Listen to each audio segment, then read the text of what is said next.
Hello! Hi అండి. అందరూ ఎలా ఉన్నారు? మీరందరూ బాగున్నారనుకుంటున్నాను. ఈరోజు మన ఛానల్‌లో అయితే స్పెషల్ ఏంటంటే, మన నార్త్ స్పెషల్ బేగన్ కా భర్తా అనమాట. సో, చాలా టేస్టీగా టర్న్ అవుట్ అవుతుంది. మేము రాజస్థాన్‌లో ఉన్నప్పుడు ఫస్ట్ టైమ్ ట్రై చేసాము. చాలా బాగా టర్న్ అవుట్ అయిందనమాట. అందుకని ఈ రెసిపీ మీతో షేర్ చేస్తున్నాను. చాలా సింపుల్‌గా మన స్టైల్‌లో చేసుకోవచ్చు. మన స్టైల్‌లో ఎందుకు అంటున్నానంటే, ఎందుకంటే కొంచెం మన టచ్‌తో పోపు అవన్నీ ఏస్తున్నాము. వాళ్ళంతా ఎయ్యరండి. వీడియో అయితే ఎండ్ వరకు చూడండి. చాలా ఇంట్రెస్టింగ్‌గా ఉంటుంది. సో, ఇక్కడైతే స్టవ్ ఆన్ చేసి ఫస్ట్ అయితే మనము వంకాయలన్నీ పెట్టేసామనమాట. వంకాయలు వేగేలోపు నేను ఇక్కడ ఎయిర్ ఫ్రైయర్‌లో గూడా ఎల్లిపాయలు, ఇంకా మిర్చి వేసాననమాట. కారం తగ్గట్టు తీసుకోండి. వంకాయలన్నీ గూడా కాలిపోయిన తర్వాత సైడ్‌కి తీసి పెట్టేసుకోవాలి. తర్వాత టమాటోస్ తీసుకొని అవి గూడా కాల్చడానికి పెట్టేసేయాలనమాట. మనం కావాలంటే పచ్చిమిర్చి ఇవన్నీ కూడా అందులో వేసేసుకోవచ్చు. బట్ నేను ఇక్కడ ఎయిర్ ఫ్రైయర్‌లో వేసాను. ఎయిర్ ఫ్రైయర్‌లో వేసినవన్నీ గూడా చాలా మంచిగా వేగిపోయాయి. సో, అవి కూడా తీసి సైడ్‌కి పెట్టేసుకుంటున్నానండి. బేగన్ కా భర్త అయితే ఫస్ట్ టైమ్ తిన్నప్పుడు చాలా టేస్టీగా అనిపించిందనమాట. నా నైబర్ ఒకసారి నాకిచ్చారు రాజస్థాన్‌లో ఉన్నప్పుడు. సో, వన్స్ టేస్ట్ చేసిన తర్వాత ఇంట్లో ఒక్కసారి మేము ట్రై చేసాము. అండ్ ఇది మళ్ళీ చేసుకోవడం అనమాట. సో, అంతగా నచ్చింది మా అందరికి. సో, తర్వాత అయితే నేను ఇక్కడ ఆనియన్స్ కూడా చిన్న చిన్నగా చాప్ చేసుకొని పెట్టుకుంటున్నాను.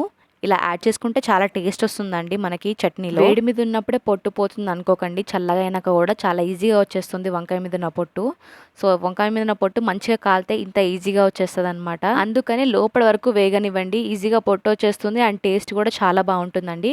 అండ్ తర్వాత ఈ పొట్టు తీసుకున్న తర్వాత అన్నిటిని కూడా మంచిగా హ్యాండ్‌తో మ్యాష్ చేసుకోవాలి. హ్యాండ్‌తో మ్యాష్ చేసుకుంటేనే ఆ టేస్ట్ వస్తుందండి. అండ్ ఇక్కడ మనం ఎయిర్ ఫ్రైయర్‌లో వేసిన మిర్చి, ఇంకా వెల్లుల్లిపాయలు చూసారా ఎంత మంచిగా వేగిపోయాయో. మనకి పైనే కాలినట్టు అనిపియదు. కానీ లోపల ఇంత మెత్తగా వేగిపోతాయన్నమాట. సో, అందుకని ఎయిర్ ఫ్రైయర్‌ని అస్సలు తక్కువ అంచనా వేయకూడదు. అండ్ ఇక్కడ మా అత్తయ్య చట్నీ మొత్తం హ్యాండ్‌తో మ్యాష్ చేసి పక్కన పెట్టేశారు. అండ్ సింపుల్‌గా మనం ఇక్కడ పోపు కూడా వేసేసుకోవచ్చు. ఆవాలు, జీలకర్ర, వెల్లుల్లిపాయలు, కొన్ని మినపప్పు, కరివేపాకు, ఇంకా ఎండుమిర్చి కావాలంటే వేసుకోవచ్చు. పోపు యాక్చువల్‌గా వాళ్ళు వేయరు. కానీ మనం వేసుకుంటున్నాము. అండ్ ఇక్కడ కొంచెం పసుపు అండ్ సాల్ట్ అనమాట. అదంతా కూడా మంచిగా మిక్స్ చేసుకోవాలండి. మిక్స్ చేసుకొని మనం పోపు అందులోకి వేసేసుకుంటే మన చట్నీ అయితే రెడీ అయిపోయినట్టే. ఇది టేస్ట్ చాలా బాగుంటుంది. ఫస్ట్‌లో అనుకునేదాన్ని అంతా పచ్చి పచ్చిగా కాల్చుకొని ఎలా తింటారా బాబు అని. కానీ వన్స్ టేస్ట్ చేసినాక మాత్రం చాలా అంటే చాలా బాగుందండి. మీరందరూ మస్ట్ ట్రై చేయాల్సిన రెసిపీ. నార్త్ ఇండియన్స్ కూడా చాలా ఇష్టంగా తింటారనమాట ఈ ఫుడ్ అంతా కూడా. ఆ రోజు నైబర్ అయితే ఇంకా లడ్డూల్లాగా ఏంటో గోధుమ పిండితో మనం బాల్స్ చేసుకొని వాళ్ళు అలాగే పొయ్యి మీద కాల్చుకొని తింటారంట. అవి కూడా తెచ్చిచ్చారు. బట్ ఇదొకటైతే నేను ట్రై చేసి చూపించాననమాట. మీ వీడియో నచ్చిందని అనుకుంటున్నాను.